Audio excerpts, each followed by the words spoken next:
Ladies and gentlemen, they're flexing their muscles, but not everything is working out, and we have the first truly serious defeat for the new Minister of Justice, Waldemar Żurek.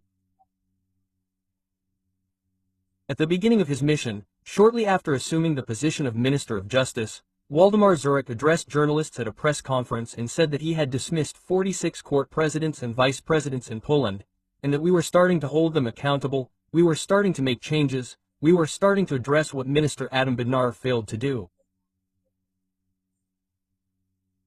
It turns out he didn't dismiss them, he just suspended them, and everything is up to local boards of judges to decide.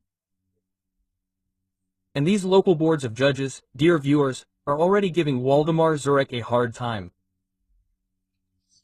I think the one who can rub his hands with glee here is former Minister of Justice Bodnar, who has already faced this judicial machine.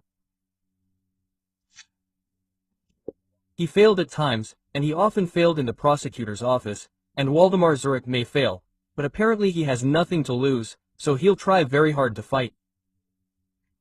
We'll see how it goes. I have two interesting things for you today that I absolutely want to tell you, and you must stay until the very end of this video and listen, because it's really worth it. And if you can, before listening, give it a thumbs up, leave a comment for reach, and subscribe to the Analiza Polityczna channel, a conservative place on Polish YouTube where we discuss Polish politics for you every day, and we dream of achieving our goal of hitting 250,000 subscribers on this channel by the end of the year. If you help us, it costs nothing. Let this be your for us, for this channel, for which you don't pay. And for that, I thank all those who responded positively to this appeal. Dear friends, I have this week's Newsweek Weekly here, and you can see Minister Waldemar Żurek. Żurek in a nutshell. Okay. Dominika Długos's article, which is generally sprinkled with this line about Żurek, a Polish word for Żurek. Minister Żurek is incredibly determined. If anyone's going to make it, it's him. Dominika Długos writes, "The best are the guys with no choice." My colleagues in the government are somewhat brutally summing up the situation of the new Minister of Justice, Wary Żurek. Right, because Waldemar Żurek, this guy in the photo, has no choice. He sacrificed everything to become Minister of Justice. He sacrificed his status as a judge, his judicial pension, his status as a retired judge. It's unclear whether he'll return to being a judge again. We doubt it, but who knows, anything is possible. So Żurek will act aggressively because he has nothing to lose. Is this good from the perspective of judicial reform? Caring for the justice system, caring for the justice system? Of course not, because the justice system needs fundamental reforms, not political infighting.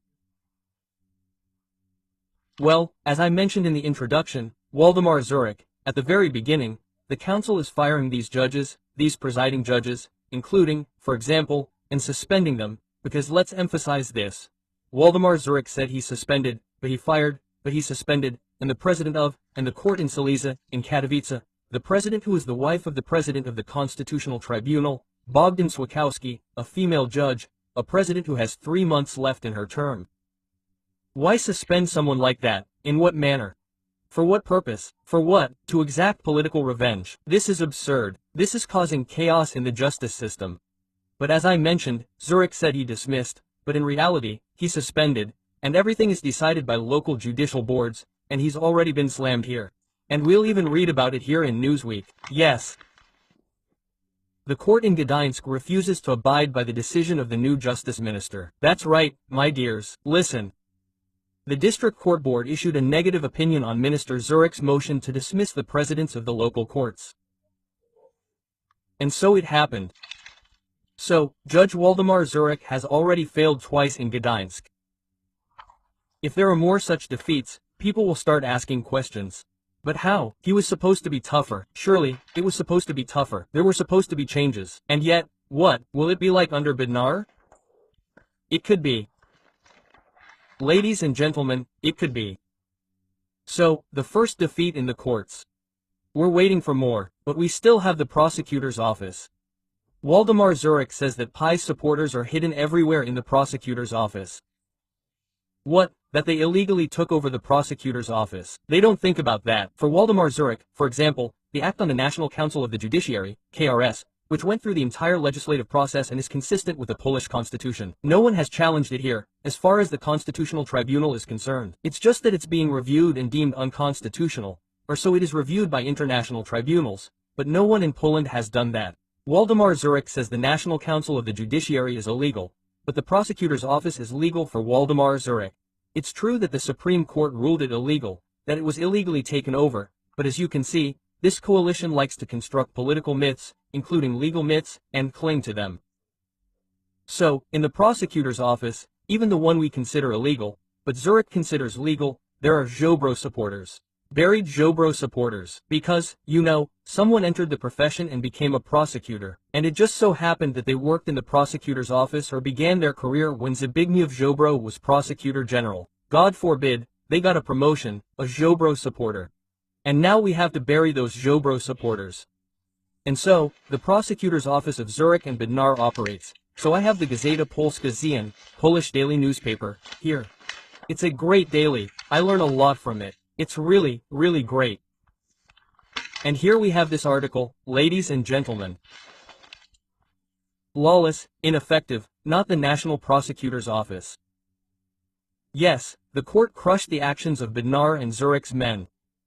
What's the point, ladies and gentlemen? An unusual and systematically and procedurally contrived form of operation by the prosecutor's office, contrary to the principles of the rule of law it is supposed to uphold. This is how the court assessed the current functioning of the prosecutor's office. The document was obtained by the portal niezależna.pl. While it concerns decisions in a specific investigation, it emphasizes that the consequences could be dire for the functioning of the prosecutor's office nationwide.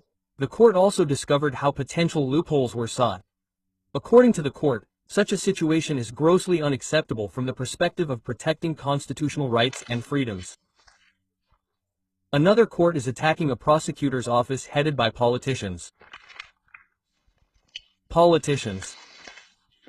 And now, by Judge Waldemar Żurek. And this isn't the only case of its kind. Recently, the court completely dismissed the charges against former advisor to President Andrzej Duda, Alvin Godjuter. That was also a whole affair, as an advisor to the president from his time at etc. Yes, I remember Alwyn well. I'll just check, ladies and gentlemen.